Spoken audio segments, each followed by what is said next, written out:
Hey guys, it's Kenny Clark with the Green Bay Packers, and you're listening to the Packer Fan Podcast. The NFC North is officially ours, as is the first round bye, and it's also officially playoff season. We'll discuss the victory over the Lions as well as the upcoming playoff picture next on your Packers Fan Podcast.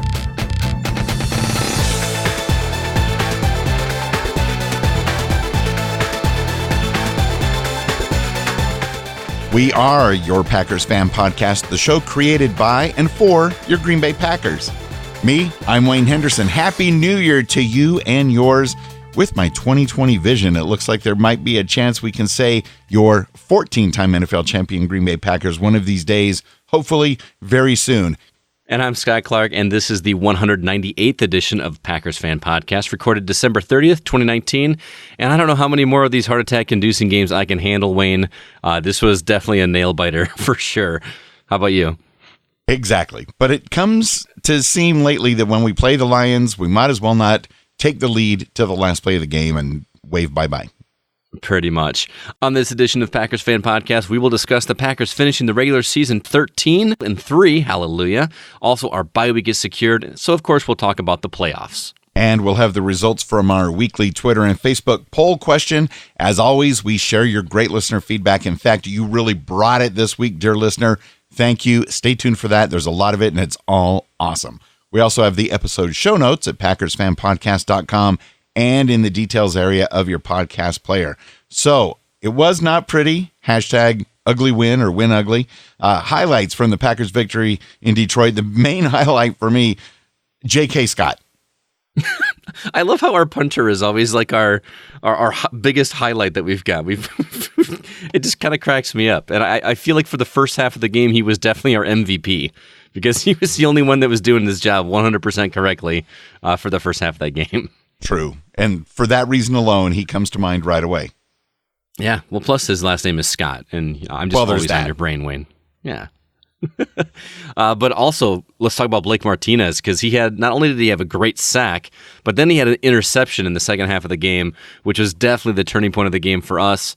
My only concern is that these defensive guys need to get trained on how to hold the ball after they pick a pass, because it makes me so nervous seeing those big guys lumber down the field just palming the ball and running.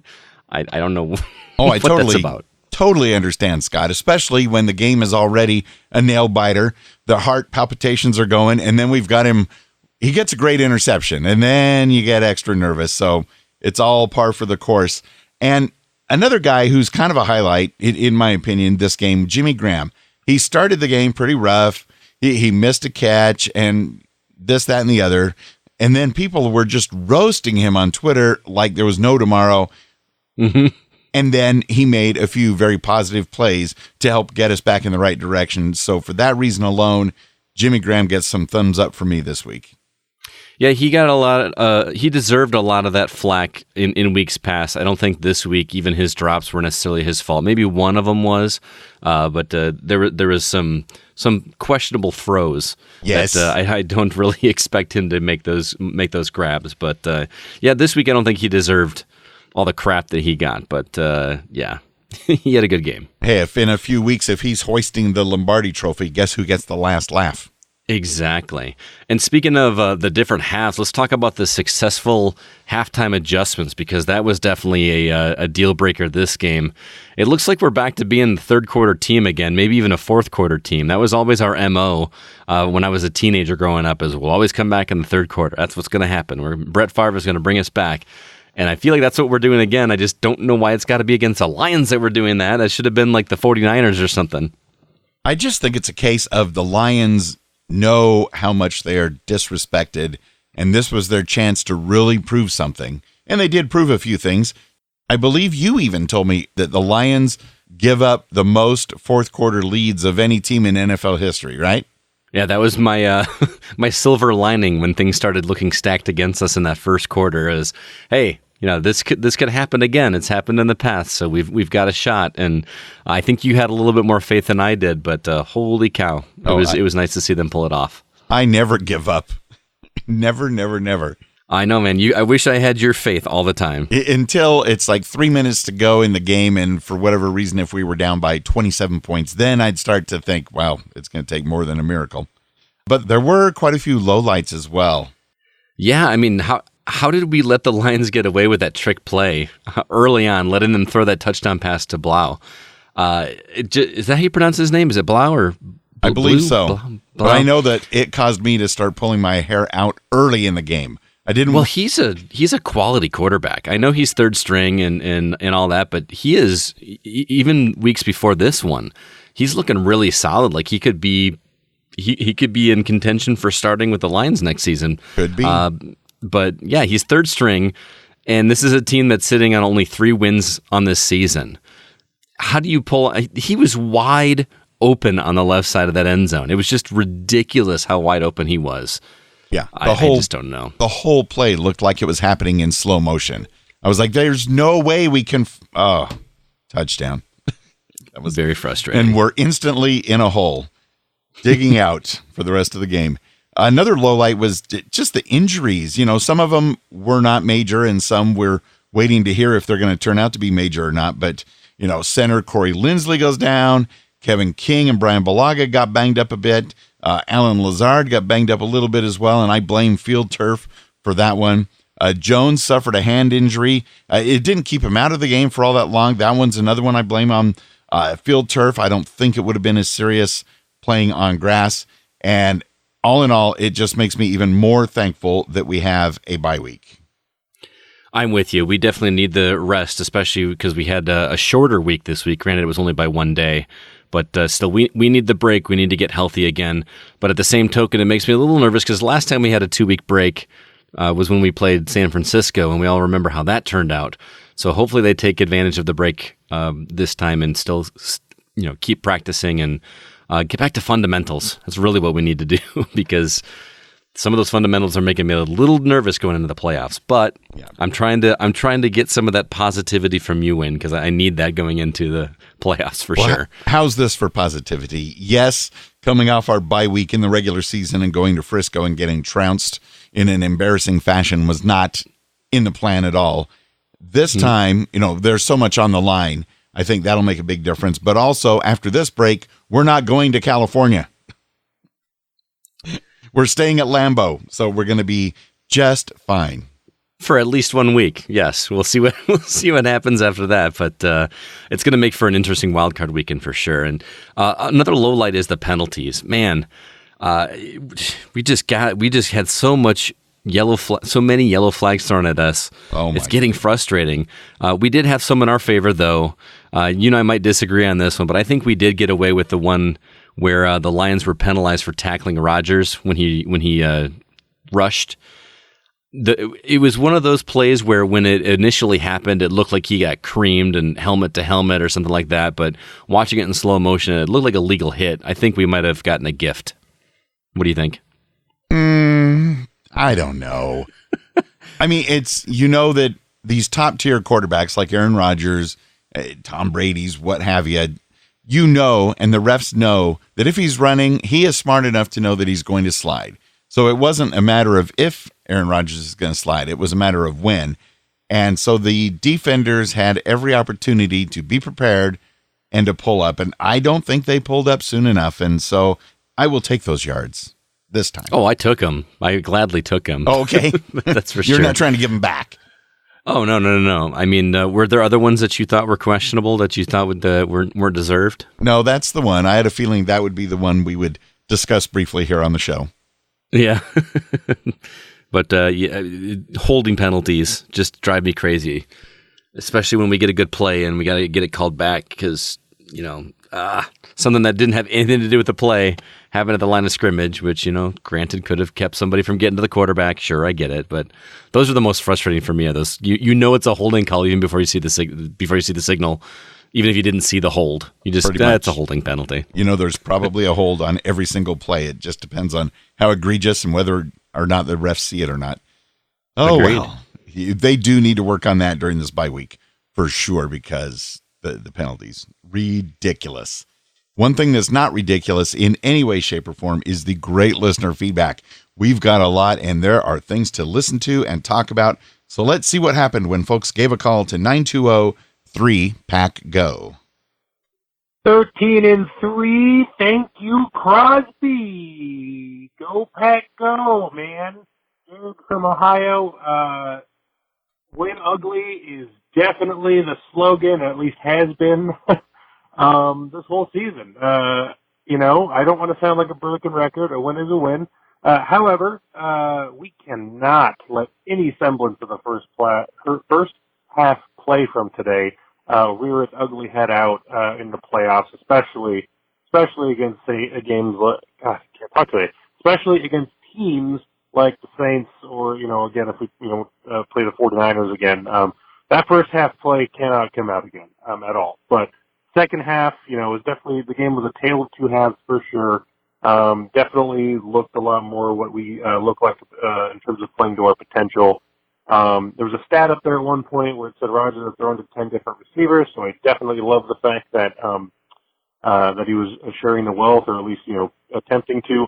It looked like Devontae was getting all the passes, but I think that was more because he was making a lot more of the clutch ones that we were seeing. But man, Lazard really coming through as well. I'm not sure what he ended up looking like at the end of the game there, but I hope he's okay.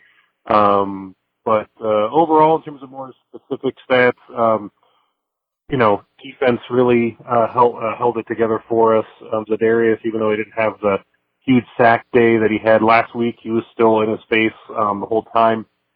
As far as the offense goes, again, can't let that first half play happen again. But I think that I got really frustrated in the Facebook group, but it seems like when we try to do these deep shots, it just doesn't work out. And I hate saying that, especially when our quarterback's the one who, is considered to be the Hail Mary king. But this whole season, it just hasn't really worked out. And I think it's been a combination of a couple of things. There's been games like today where, especially in the first half, Rodgers was just off, but then you got, Jimmy Graham and Geronimo Allison and MVS, all these guys just dropping passes. So, but hey, all in all, we're 13-3. Can't focus too much on the negatives. Should keep it in mind, but use it to build upon. We're 13-3. I'm loving this team. I'm loving the fact that we have at least a first round bye, and let's root for the Seahawks. And then I'll wash my mouth out with soap for even saying that. But either way, we need them to win so we can get the first round or first seed. So I'm going to stop talking. Go Pack, go. Green and gold till dead and cold. Thank you, guys. Thanks so much for the voicemail, Jared. I love what you mentioned about cheering for the Seahawks. I was doing the same thing. We recorded this actually after that game, and unfortunately that did not go our way. Man, that was a fun game to watch, though. I really appreciate what you said, Jared, about the deep shots downfield and how that just is not working for us. I think I was annoying everybody at the bar I was watching the game, because whenever he would do that, I would just shout, short passes, give us a quick slant, run the ball, quit trying to force these big plays. It wasn't working. It just wasn't working in the first half, and they kept doing it in the second half. But every time they tried to do a short pass and just move the ball up 10 yards, that was working fine. I don't understand why they're so good at making adjustments on other things that they just fail to make an adjustment on that with the play calling, because it's frustrating. This sounds crazy saying this is frustrating when the few times it does work, that just gives them more and more ammunition to just keep trying and doing that. And it was so frustrating. Do you agree on that? Oh, I agree on that one. All of those passes that were a couple feet above the hands of the receivers, it was just so un-Aaron Rodgers-like. My son really was felt like he was off. Yeah, my son was texting me saying, "This is ugly. What the heck is wrong with Aaron Rodgers?" And we turned it around at halftime. I don't know. With it just being one or two of the receivers at first, I thought maybe they're just not running fast enough. But then when it was almost everybody that the ball was thrown to, I'm like, nah, I think the blame may go the other way. Just work out those kinks. And we absolutely, Jared, we cannot play like that from the first half at all the rest of this year and expect good things to happen. So obviously they know that, and they're going to turn it around. And AR-12 was spreading the ball around, even though most of the stuff was working out really well for Devontae, especially in the second half. But I did see that graphic that he's talking about where it mentioned something like 10 or 11 different receivers. have caught the ball. So that was good to see. Well, and I feel like we've been saying that all season, spread the ball more, stop throwing it to Devontae all the time. It's hard to keep saying that when Devontae is the one that's consistently making those catches. True. Now, granted, most of those passes were quality passes that were within the realm of possibility of catching. And most of the others really didn't feel like it. Although, as Jared mentioned, Lazard made quite a few clutch grabs that were awesome. So we just need consistency in order to be successful as we head into postseason. Go, Pats, go! This is CJ from Flagstaff, Arizona, calling you seconds after the game. Holy cow, what a attack. Didn't leave the whole game till Crosby's finisher. Oh, man. Man, what a crappy first half. I couldn't believe the number of balls that Rodgers wasn't completing. I couldn't believe how little Jones could get in the run, but managed to pull it off, get that first round bye, got that home game. So happy. Oh man, my blood pressure. I gotta go take some medicine or something, 'cause that game not good for your cardio health. Anyway, love you guys, Wayne, Scott. Thanks for doing what you do. Love the podcast. Looking to hear from you. Couple of days. Bye. Awesome. Thank you so much for giving us a call, CJ, and getting the whole family involved at the beginning with the Go Pack Goes, it sounded like. Yes, that was not the most relaxing game that we've ever watched. Actually, I'm trying to think of one that might have been relaxing. The second half of the Vikings game, maybe. But, yeah, we need to, one of these playoff games, let's just get up early, score often, take it easy on the fans. And the coaches, I'm sure. You notice that Matt LaFleur looks relaxed on the sidelines, even while we're all at home just clutching our chest. Yeah, it makes me miss even back as far as Holmgren. Remember how red in the face Holmgren used to get when he'd get fired up? Yes. That was kind of fun to see. But I think I'm with you. I'd rather take a cool, relaxed, calm head coach that's got his head on his shoulders straight and doing what he's doing. I mean, this is his rookie season and he's won 13 games. Imagine what's in store for the future if he keeps doing what he's doing. That'd be pretty great. Go, Pat, go! Go, Pat, go! Let's go, baby! Playoffs clinched. NFC North champ clinched. First round bye clinched. Potential number 1 seed throughout the playoffs, at least into the Super Bowl. What a season. Normally, I try to give my little takes and breakdowns of the game, but instead, I'm just going to enjoy the victory. We'll wait for that for next week. A lot of great, it was a really great, not even a great performance, but I just want to shout out Blake Martinez. I really haven't shouted him out all season. Heck of a game.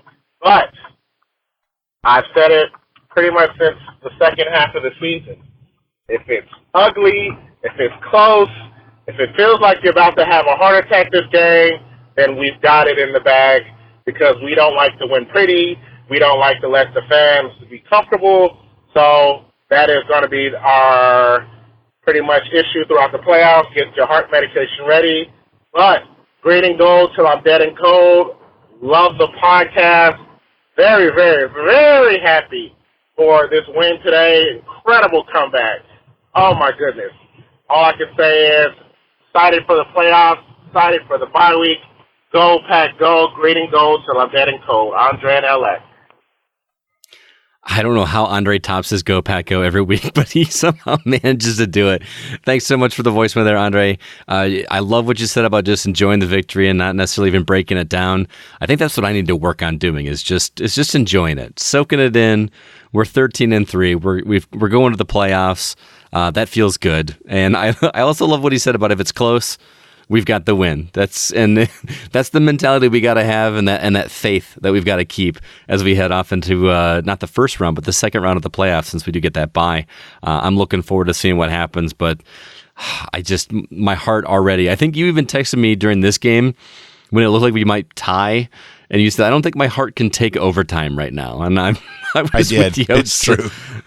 I was so glad to just kind of seal the deal on this one. I was so nervous because I was at a bar watching this game because the game wasn't on at home this week, and I was there with some Packer fans friends, and then there was a group of Packer fans behind me. I was so nervous I had to get up out of my chair, and I was pacing, and I had to make sure that I wasn't in their way. And they're like, "No, dude, you do what you got to do."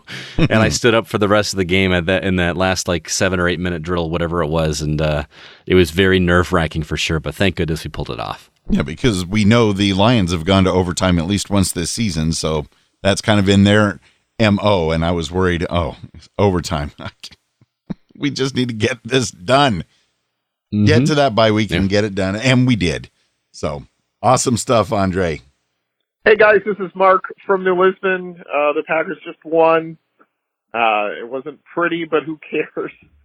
I kind of just read Facebook at halftime and thought, why did I even do that? Because people were like, Rodgers is done, and the Packers laid an egg. And I just thought, you know what? Let the Lions be the Lions. And the Lions turned out that they were the Lions, and they lost a lot of close games, and we were able to come through. So it was interesting because when we were 9-2 and you looked at our last 5 games, you really thought, well, if we can go 4-1 in the last 5, and we really did well the last 5 games and won 13, and that's gonna get us the 1 or 2 seed. So go Seahawks tonight. But I thought one of the keys tonight, this afternoon, was the offensive line with Balaga getting hurt and Lindsey. The depth just showed at the offensive line. Those 2 guys came in and did a great job. Jones still ran for 100 yards. Rodgers threw for over 300. So it was a great win. To go 13-3 is just fantastic.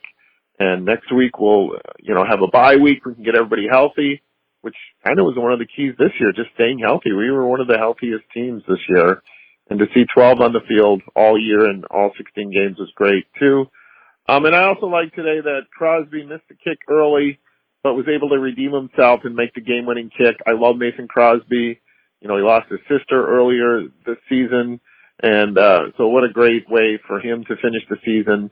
And I keep saying it, but 13-3 is pretty awesome. So the playoffs coming up, pretty exciting. Thanks for listening, and we will talk to you in 2 weeks after we win our first playoff game. Oh, Mark, we're looking forward to that call. Keep the phone number handy, 920-3-PACK-GO.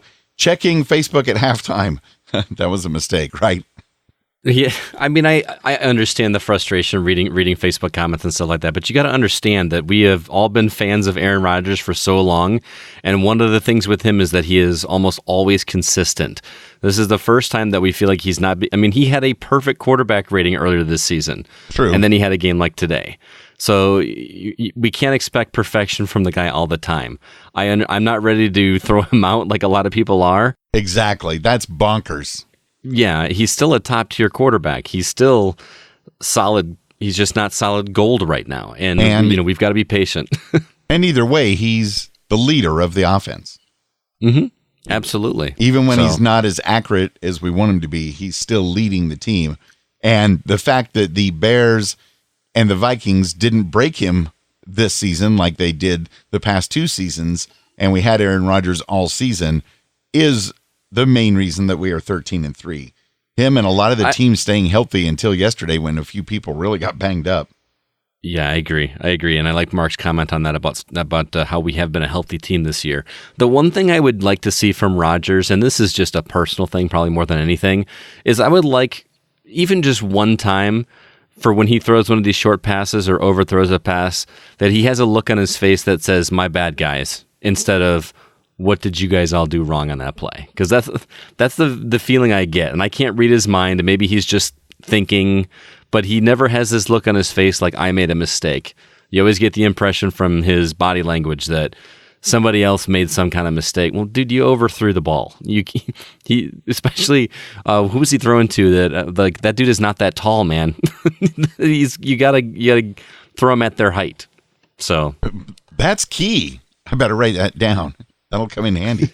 That'll be one of your keys to victory next week when we actually preview a game. Right. Know the height of your receivers. It helps. And also great points there, Mark, about, Mason Crosby missed that one early on, and boy, was it close. And then they went back to him, trusted the game in him. We knew he had it. And the O-line, they do deserve some props, with some of the injuries with Balaga and Lindsey, and still doing a pretty good job of protecting Aaron Rodgers all in all. So we'll take it, and we'll take this 13-3 record into the bye. Woo! Go Pack, go, baby! That was awesome. The boys are awesome. All the haters can just, do whatever it takes to help them sleep at night. We have proven time and again that we will push through whatever it takes down to the wire. I mean, Blake Martinez interception all day, every day, baby. I don't know if that was the first of his career, but it was a beautiful thing, and it came at the perfect moment. And, just all-around team effort. Lazard, coming in clutch, seriously. And, Devontae's touchdown was sweet as usual. This is Megan. If you can't tell, please erase my other message. I was so excited. I was not coherent. And, this is crazy. This is so exciting. And, Matt LaFleur, proud of him. Doesn't seem like the guy that would ever let it get to his head. He probably also has a WWARD tattoo. He's just going to keep pushing through and getting the work done. And it's just so fun to watch them succeed and enjoy the fruits of their effort. And, they work super hard. This is not luck. And whoever wants to call every win an ugly win, I get your eyes checked, because the Packers and ugly don't go in the same sentence. I'm sorry. I'm not biased. But anyways, that was awesome. I will be there in 2 weeks at Lambeau again, and I can't wait. Countdown starts now. And I need to start saving my money because, but it's worth it. You never know when this will happen again. I hope the guys are just enjoying the rest of the day and, having a good time together and with their families and doing whatever it is they're going to do tonight. And, at the end of the day, we could be number one. And, we are number one in my mind. But, for all the analysts and all the people like that, let's just get it down on paper. And also, how about the fact that we swept the NFC North this year? Can I get a hell yeah? Go Pack, go! We are awesome.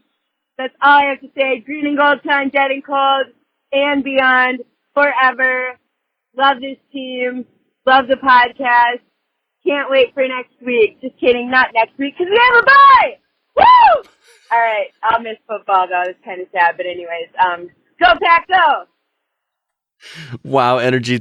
Wow, Megan, thank you so much for that energy. I love it. I really want to go back and listen to her incoherent voicemail and see what that sounded like, because that sounds like it might be solid gold there.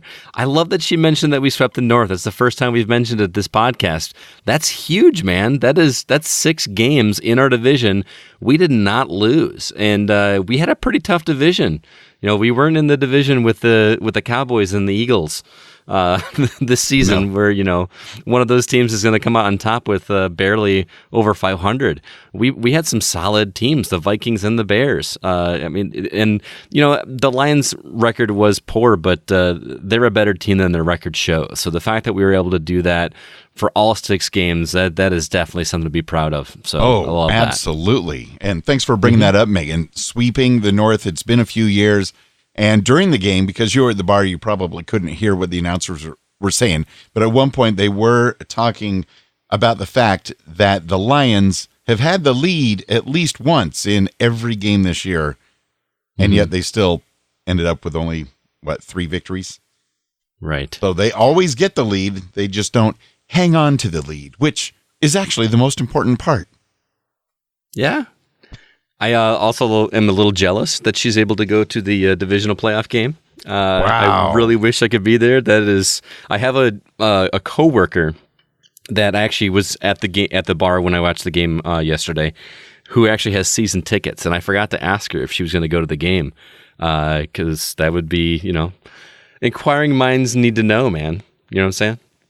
Well, let's, for a moment, before the next voicemail kicks in, let's envision ourselves sitting in the stands at Lambeau Field, and we get to hear... Go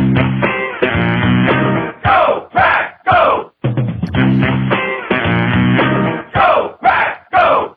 Hey there, Wayne and Scott. This is Miguel in Arizona from the Opposite the Track podcast. Just wanted to give you guys a call after this game.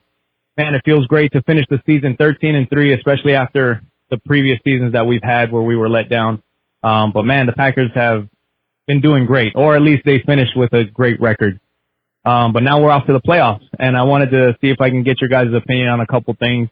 I think everybody can see that Aaron Rodgers hasn't really been playing like the old Aaron Rodgers that we know. And he's been having some trouble with the deep balls, throwing the balls down the field, 20, 30 yards plus. And we all know that the run game is working. Aaron Jones is really doing awesome. And it seems like it can get into a rhythm when they stick to the run game and the short passes. And there was a couple drives there yesterday where they were throwing the ball short and they were having success and they were moving the chains consistently. And then all of a sudden they go, back to back or 3 times in a row with the long passes, and they were overthrown, they were dropped, and they just can't seem to get the rhythm going when they go for just the long passes.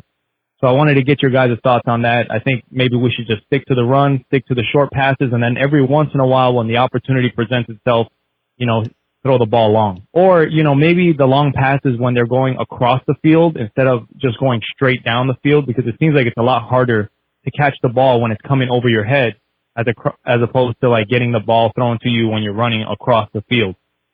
The other thing that I was also thinking about was that the Packers have done well this year. The offense has played. They've had flashes throughout the season. The defense has done really well.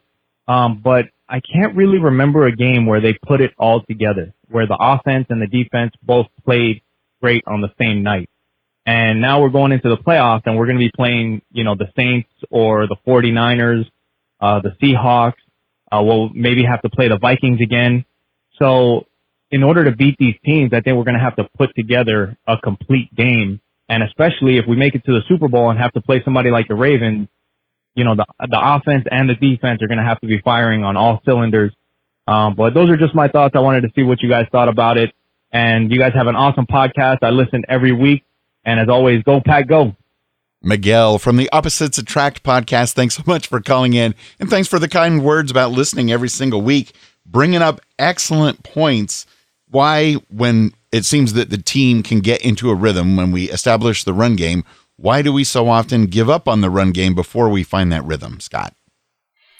I wish I could tell you, man. I feel like Miguel is saying everything that I was shouting when I was watching the game this weekend. The short passes and run game is working. Why are we not just continuing to do that?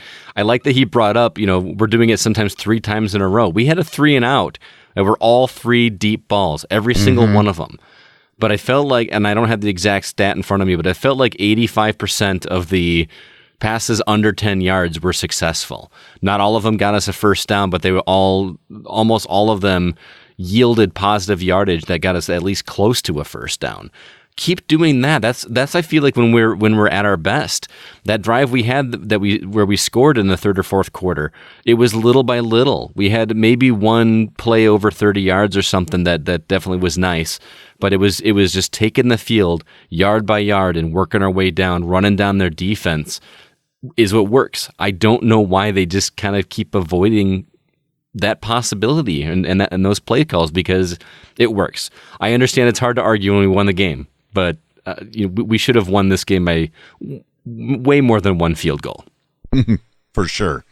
And a sobering thought to consider that Miguel brought up with the fact that I don't think we've had a 100% balanced offense and defense and special teams game this season, which in the Super Bowl is almost a necessity.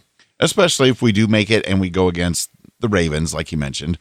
There's some other strong teams, but there's some other teams in the AFC. It's going to be the Ravens, man. There's nobody that's going to get past Baltimore. I'm calling it right now. That's why they play the game, Scott. I know. What if it's the Tennessee Titans? They're on a bit of a roll right now. They are. I just don't see it happening.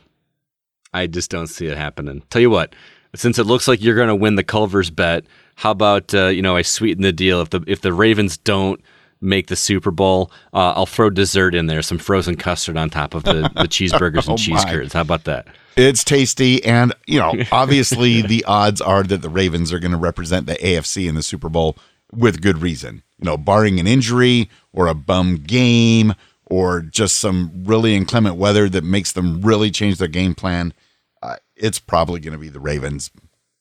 But I love dessert. I agree. So, what am I? Well, here to Miguel's point about not having a balanced game, my hope is that the Packers are saving that for when it matters most, which is the postseason.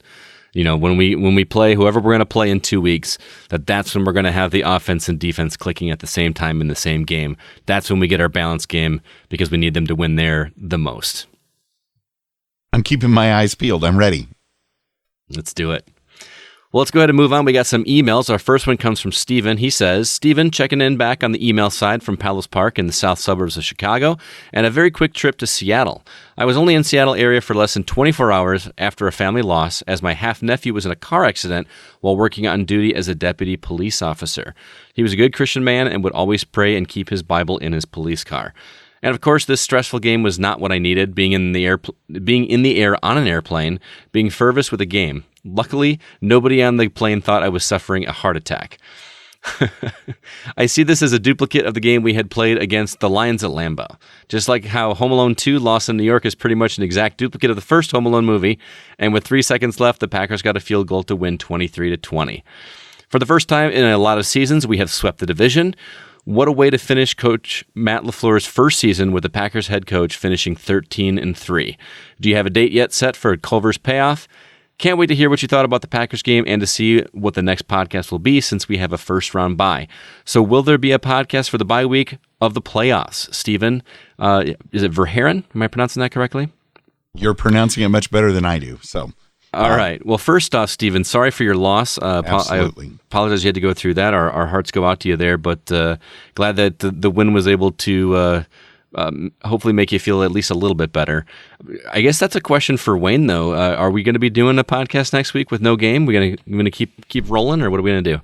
Well, yes, I would believe so, because next Monday, although we won't have a game to recap, we do have a game to preview, because by next Monday night, we'll know who the Packers will be playing, and we have to get Scott's keys to victory, right? There you go. Absolutely. Whatever it takes to get us to 200, man. I want to be there for episode 200. We're going to do an episode every day. Just kidding. Yeah. Just kidding. As far as Culver's, that's up to Wayne, because there's no Culver's out by him. So it's whenever he's willing to get his old ass over here, because that's what it's going to take. Unless we meet on neutral ground, say near Miguel's area of Arizona, where I hear they've got Culver's. I don't know why they haven't made it across the border to California. They're so close. But yeah, in all reality, I think for the true Culver's experience, I do need to come to Illinois. I don't know when that's going to be, but we're not going to forget to do it. That's for sure. Maybe a playoff game? Just saying? Who knows? Maybe a Super Bowl victory parade extravaganza. We show up in Green Bay to watch them march the Lombardi Trophy down Lombardi Avenue or somewhere like that. That I think that'd be an appropriate time. We'll see. That would be. And there's a Culver's right there in Green Bay, so it would be perfect. There has to be a Culver's in Green Bay, or all of this is for nothing. Also got an email from Caleb Fisher and Company. Hey, Wayne and Scott, this is Caleb, Kathy, and Roy Fisher from Green Bay, Wisconsin. They have Culver's there, Scott. They do. What a game. It seems that we need to start playing playoff football soon. Amen to that. We can't stop turning the ball over, and it's going to get us. One bright note is that Aaron Rodgers came up with a great game in the end. There seemed to be that there were some penalties that shouldn't have happened. We touched on that earlier. That's for sure, Caleb. We need to practice on the offensive line work, and hopefully Caleb with health from the bye week, that'll help with that. We're happy with the win, and we're glad that we get a week off. Until next time, go Pack Go, bleed green and gold till dead and cold. Thank you, Caleb. We also got one from Matt Haig, who starts out with his Go Pack Go chant, and he says he's channeling his inner Andre in L.A. I love that Andre's his own celebrity for his great Go Pack Goes. Matt goes on to say, can we change our name from the Green Bay Packers to the Heart Attack Packers? I mean, wow. We have beaten the Lions twice this year and led the games by exactly 0 seconds. Mason really saved our bacon. With a smiley face. You got it. Yesterday's win should be a confidence booster for him after the unspeakable disaster of a game he had in Ford Field last year. Since we like to win close games, we will need him sharp for the postseason.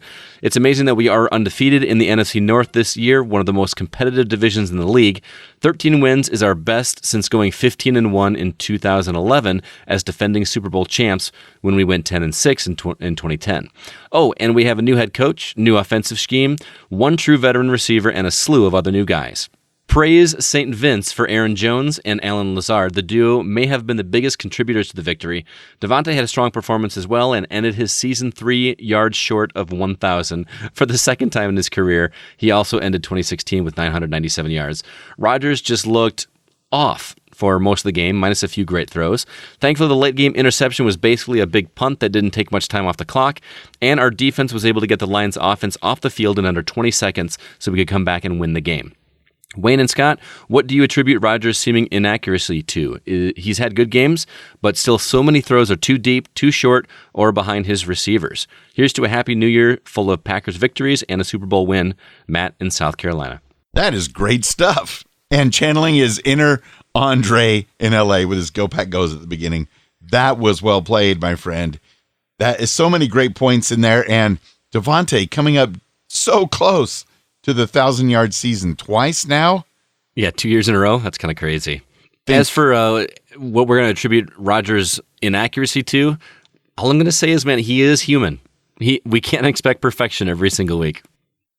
Now, of course, we do want to hear from you. Even next week, although there's not a Packers game to talk about necessarily, you can call in your voicemails by Sunday night at 11 p.m. Central, because by then we'll know who the Packers are going to play the following week. We want to get your thoughts and have them on the show. So call us at 920-3PACK-GO and be part of the show. So with that, let's go ahead. We predicted relatively close. The Lions finished at 20 points. The Packers got 23. I picked the Packers to win 24-16. You predicted Packers 27, Lions 17. This sounds like it's going to involve some math. What do we got, Scott? The total differentials, I was 7 points off, and you were only 5 points off. So yes, again, you take the win this week. So that puts you 2 ahead of me, does it not? Yes, this is like a come from behind Packers victory. Yeah, it means we really have to keep going in the playoffs so that I have a chance to redeem myself before we get to the end of the season. Otherwise, I'm going to have to buy some Culvers here. Hey, well, it's a good thing. It's a place you love to eat at anyway, right? That's true. That's true. And we will have at least one more playoff game to talk about. Hopefully, look at it this way. The Packers just need to win 2 more little games, and we're in the Super Bowl. 2 more little games. Yeah, just NFC rivals. No big deal. Ain't no thing. No worries. So while we're thinking about the playoffs, tell us about the playoffs. What is the latest up-to-date info that you got, Scott?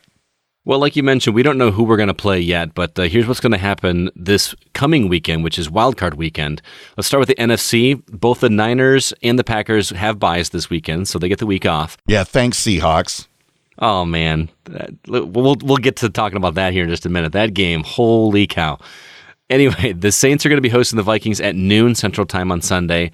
The Eagles are going to host the Seahawks at 3:40 on Sunday Central Time.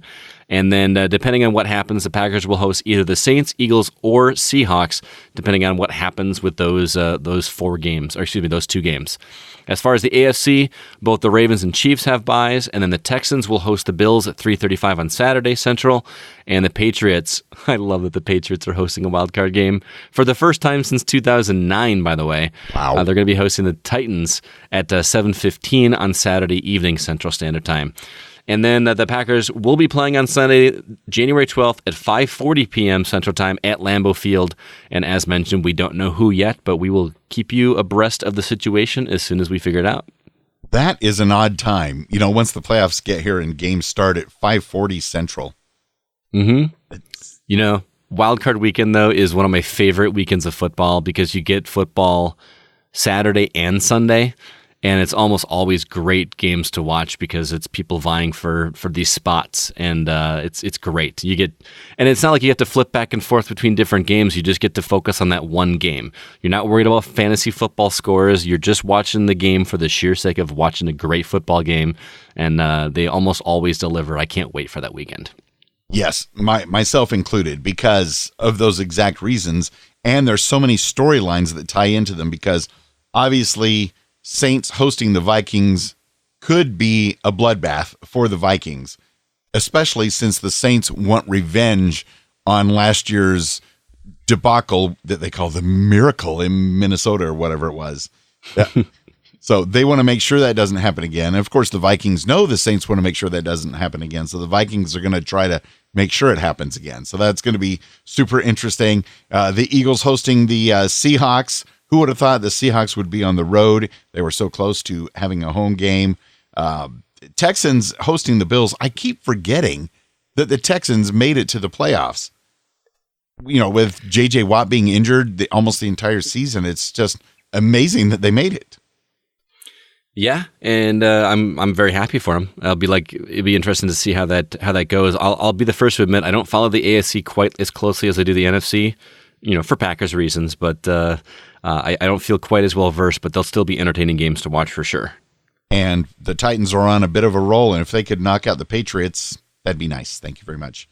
Yes, please do. And although we don't know who the Packers are going to play in 2 weeks, just taking a quick early peek at the weather, looks like it's going to be mostly sunny, with a high around 40 degrees Fahrenheit. So the weather's going to be nice. Chilly, but nice. But that is great football weather right there, man. In 12 days, it could just totally take a nosedive.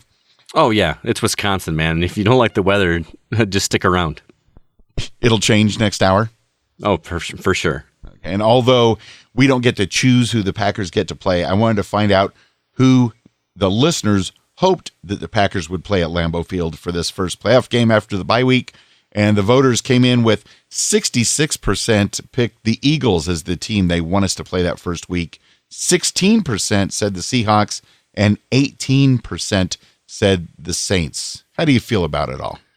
I can't imagine why anybody would want to play the Saints in the playoffs, because Drew Brees is consistently hot. Michael Thomas is a force to be reckoned with. I don't get it. I could maybe see Seahawks just for some retribution against that Fail Mary game from several years ago. We want a little bit of redemption. But to me, the easy answer is the Eagles. I mean, the Eagles barely deserve to be in the playoffs with their record and the way their year's been going. So that would be the easiest path to the NFC Championship, I believe. So and that's what I would pick. That's why you would pick them, huh? Yeah, I think that's the easiest opponent, but good luck them getting a win. I'm actually siding with the folks that pick the Saints, only because the Saints, obviously at home are a beast to be reckoned with. I would like to see how the Saints would do at Lambeau Field outside of their cozy, warm, toasty New Orleans dome and playing the Packers up here. And imagine the storylines, Drew Brees, another veteran quarterback that's been awesome for a long time, versus Aaron Rodgers. I think we go with the game that might be the hardest and then get ourselves ready for what may happen next, which who knows? There's no guarantee that the teams that have to play the Niners on that side of it will lose to the Niners. Right. It's possible even that the Vikings end up moving on, beating the Niners, and then the championship game moves to Lambeau Field and the Vikings come back to Lambeau Field for one more butt whooping. Let's hope so. I still think the Eagles is the path of least resistance. I'll give you that. If we want to be as healthy and ready to go as possible for a potential NFC Championship game, Eagles are who we want to play. Roger that. Well, we got some comments from the community on this poll. First one comes from Bill, who says, I love the Seahawks rivalry. I live in Portland, though, around a lot of Seahawks fans, so it's always fun to get big wins over them. For sure. Travis says, that's a rough question. If the Saints win, we get them. Ugh. So he's kind of feeling like the Saints could be trouble, which they could be. Great stuff this week. Also in the Packers Fan Podcast Facebook community group and the page. Brett in the UK is hoping that one of these days we might get a easy, comfortable win. You and me both, brother. Trust me.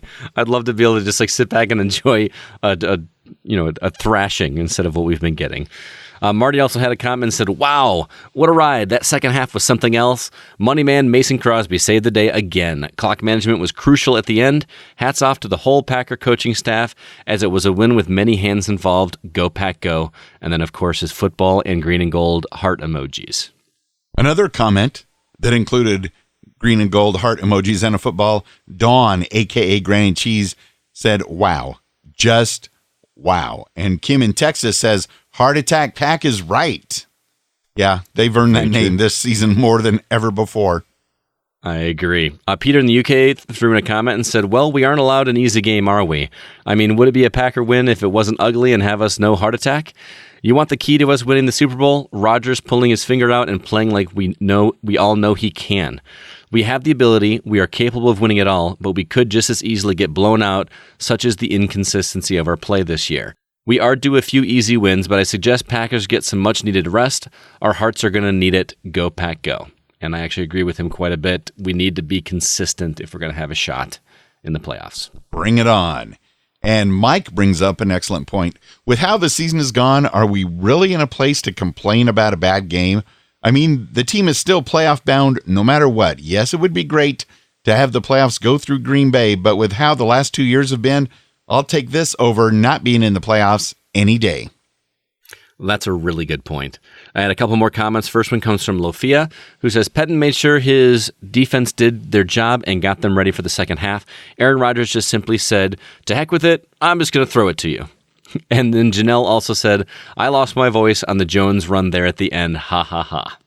Let's talk about I that. lost my voice too. That run, it looked like Aaron Rodgers was just trying to throw the ball in the dirt, basically. And then he caught it. I thought, how is he even getting it? That was a low-angled pass, and then Aaron Jones just making moves. Yeah, it was insane. I thought it was in the dirt. I thought he was just throwing it away. And then, because of the way the shot was done, he caught the ball behind another player, so you couldn't even really see that he caught it. You just all of a sudden saw him zigzag, and I'm like, no way, this is awesome. Yeah, I thought that ball must have hit the ground. Nope. It was just amazing, and that was definitely the dagger right there.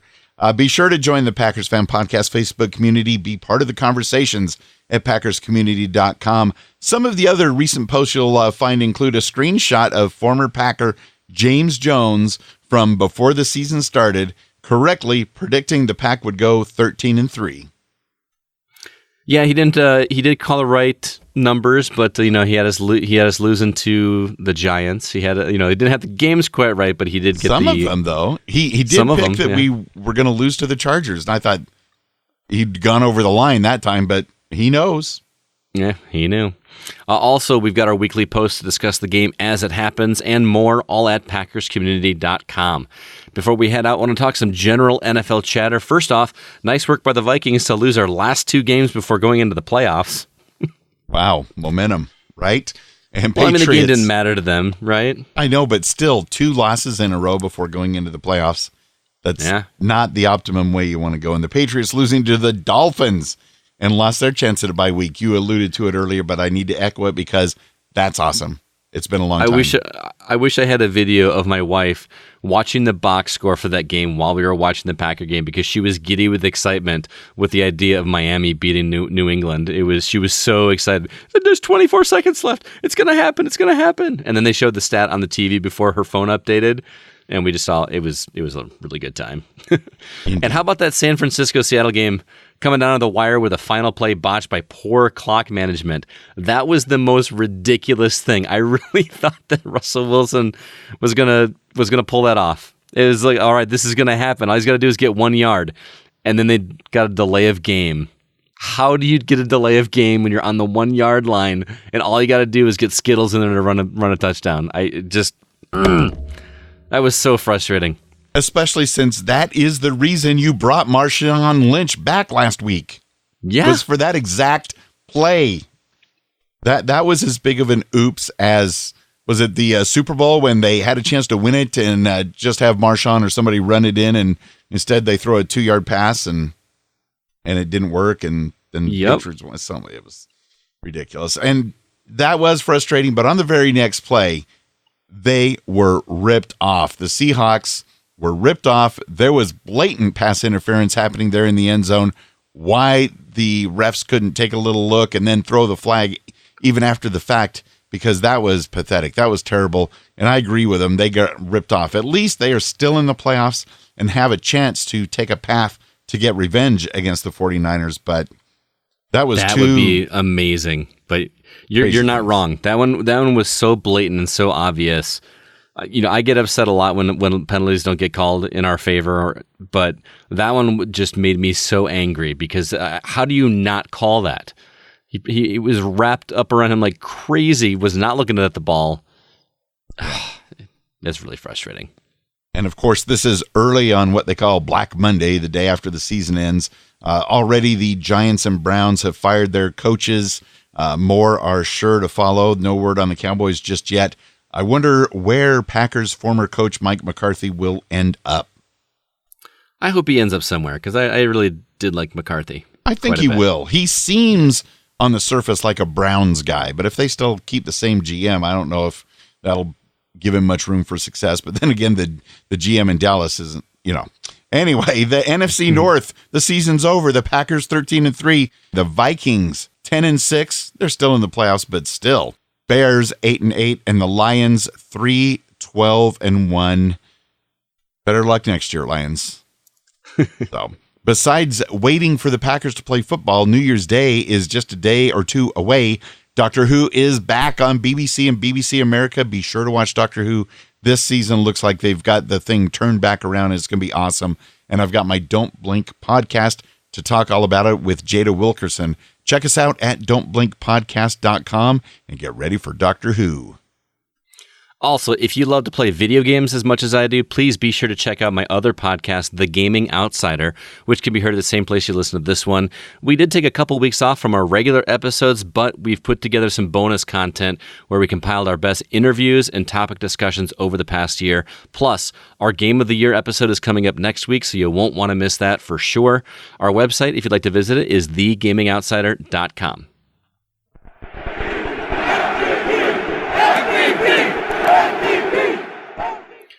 Bryant, your continued support of the show at the $24 Willie Wood pledge level is epic and very much appreciated. Thank you, and Go Pack Go. Thank you, and Go Pack Go to Jared McChinney-Kerr for his $12 support of the show. And also at the $12 a month level, our friends in the Texas-only Green Bay Packers Fanatics Facebook group. Go Pack Go, and thank you. And more Go Pack Goes and thank yous for our $4 a month Patreon supporters, Lawrence Harvey and Jeff Summerfield, as well as the Curly Lambeau $1 level supporters.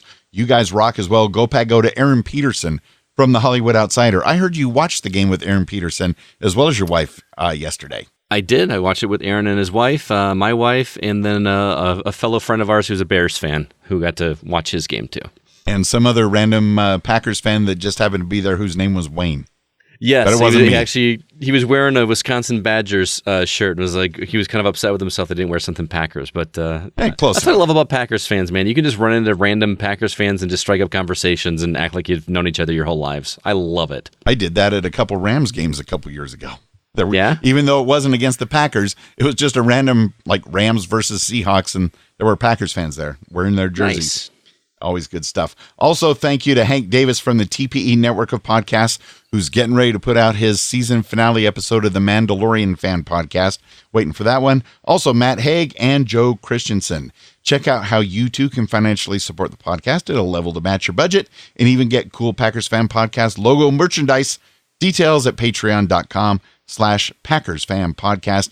Thanks to all of you, and go Pack Go. And just another reminder, we are the Unofficial Packers Fan Podcast, not yet affiliated with the NFL or the Green Bay Packers, but we would love to be, just saying. If you'd like to get a hold of us, you can contact us at media@PackersFanPodcast.com. And be sure to follow our shenanigans on Twitter at PackersFanPod. Scott's at GoCastScott, and I'm at Wayne Henderson. Please join the Packers Fan Podcast Facebook community by visiting PackersCommunity.com. Join the conversations because, as we talked about earlier in the show, there's a lot going on, and we want your voice to be heard as well. Get your feedback in by Sunday night at 11 p.m. Central. You can go to PackersFanPodcast.com and click the Contact Us button for details. Thanks again so much for joining us on the Packers Fan Podcast. Be sure to subscribe in your podcast player of choice so you don't miss an episode, especially with the playoffs coming our way in less than 12 days. Time now for the Texas-only Green Bay Packers Fanatics group, getting us ready for the Packers to rest up and get healthy to make a run in the playoffs. This is Dawn down here in Texas, a.k.a. Granny Cheese. Hi, I'm James. Hi, I'm Kim. Hi, I'm Melissa. Hi, I'm Susan. Hi, I'm Carrie. Hi, I'm Lisa Montgomery, and we want to say, Go Pack, go!